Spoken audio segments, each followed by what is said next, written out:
Tales of Heroism, Echoes of Valor. Space stretches infinitely around Station Echo, a solitary communication relay outpost. Poised at the galaxy's edge, it orbits a desolate, unexplored planet. Inside, engineer B.N.Rocker meticulously monitors the outpost's systems.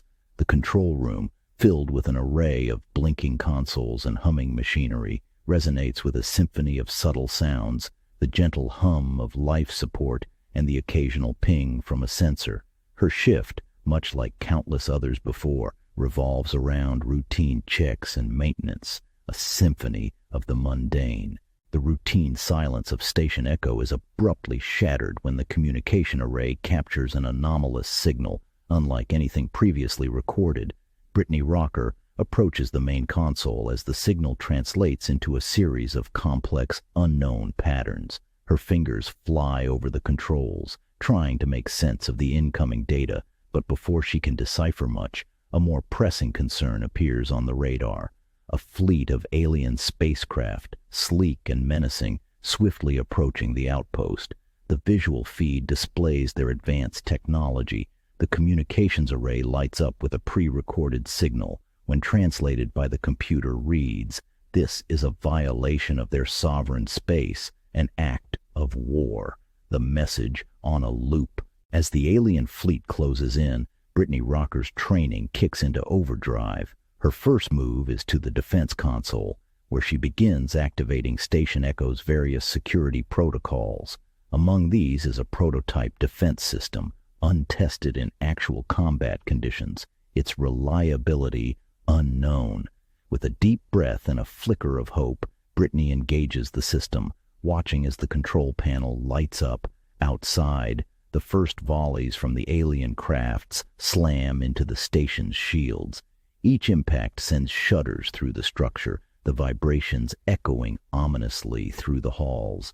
Brittany quickly assesses the damage on her monitors. The shields are holding, but won't sustain prolonged assault. She needs to buy time and reinforce the shields. Turning to her unlikely allies, the station's maintenance droids, Brittany dispatches them through the utility tunnels. These semi-autonomous robots, typically used for routine repairs and upkeep, become her hands and eyes in the outer sections of the station. She directs them to patch up any damage and to modify existing hardware to bolster their defensive capabilities. Using the intercom, Brittany guides the droids to critical areas, improvising repairs. She reroutes power to essential systems and enhances the station's automated response measures. The makeshift modifications include rigging additional power to the shields from secondary systems and configuring the external communication arrays to emit disruptive frequencies, hoping to confuse the alien sensors. Her mind races with strategies and contingencies. As the station rocks from another barrage, she steadies herself against the console. As the alien fleet unleashes wave after wave of brutal assaults, Station Echo shudders under the strain. Metal groans and sparks fly, painting a scene of chaos.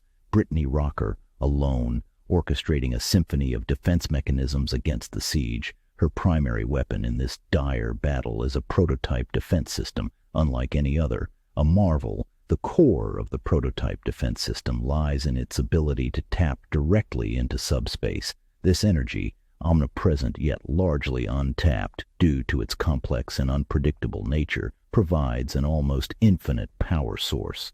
The system Brittany commands is designed to pull this energy and direct it into the high-powered laser array aimed at the encroaching enemy fleet. However, the raw power of zero-point energy is a double-edged sword. Each activation of the laser array demands a massive surge of power, causing the station's lights to dim and its corridors to echo with the hum of overloaded circuits. Brittany watches the energy levels spike dangerously on her monitors. The system, while powerful, is erratic. Fluctuations in the energy flow could lead to catastrophic system failures or worse, a complete blackout. To counteract the risk, Brittany devises a strategy of meticulous energy management. She reroutes power from non-essential systems, shutting down everything, even surplus lighting, channeling all available resources to the prototype system shields and life support. Her console becomes a complex dashboard of toggles and switches, each flick of her wrist calculated to maximize efficiency without tripping the delicate balance. As the battle intensifies, the prototype system begins to show signs of strain. Alarms blare intermittently, warning of potential overloads. Brittany's expertise as an engineer is put to the test as she manually adjusts the energy capacitors, fine-tuning the flow to prevent a power surge that could plunge them into darkness. Each adjustment is precise, the timing critical, as she monitors the feedback loops that govern the flow of zero-point energy.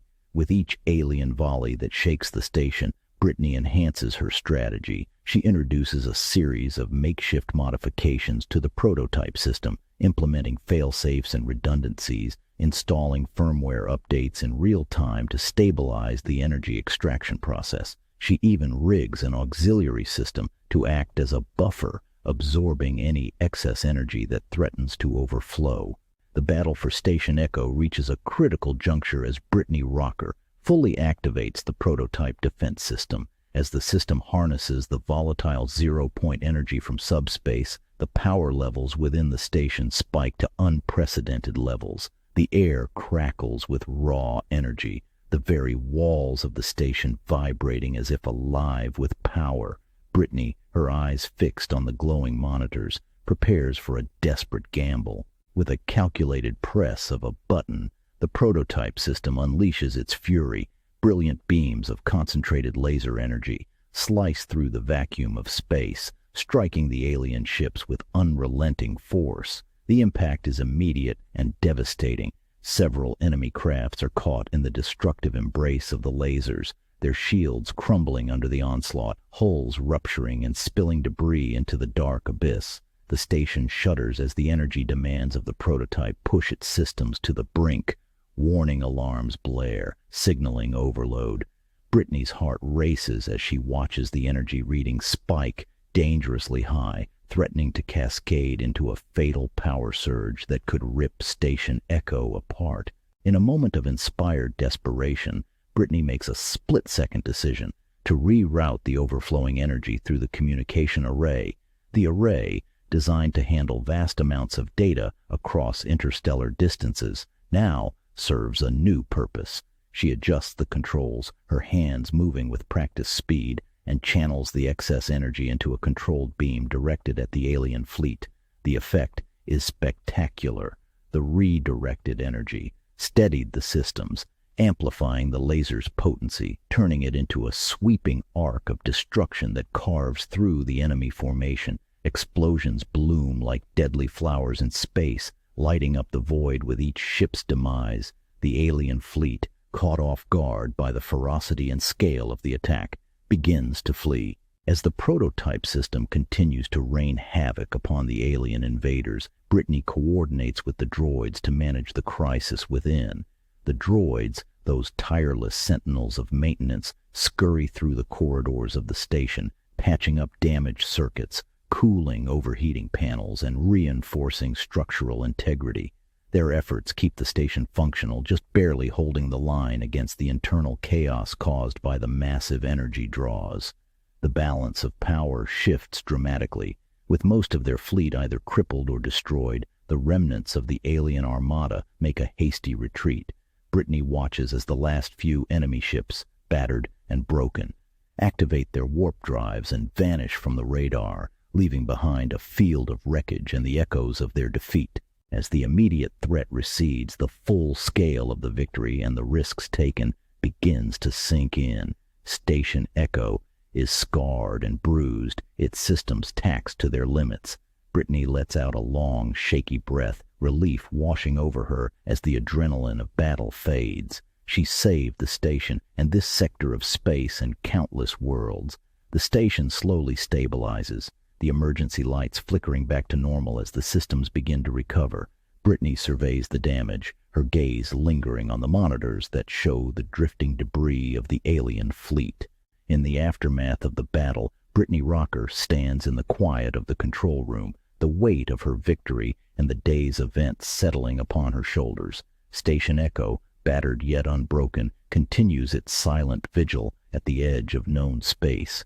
The alien threat is repelled, but the encounter leaves an indelible mark on Brittany and on humanity's presence in the cosmos. As she prepares for whatever challenges lie ahead, she reflects on the resilience and ingenuity that defined this day, a reminder that even in the darkest reaches of space, human determination can illuminate the shadows. This is not goodbye, nor the end. Until the story continues, my friends, B.N.Rocker.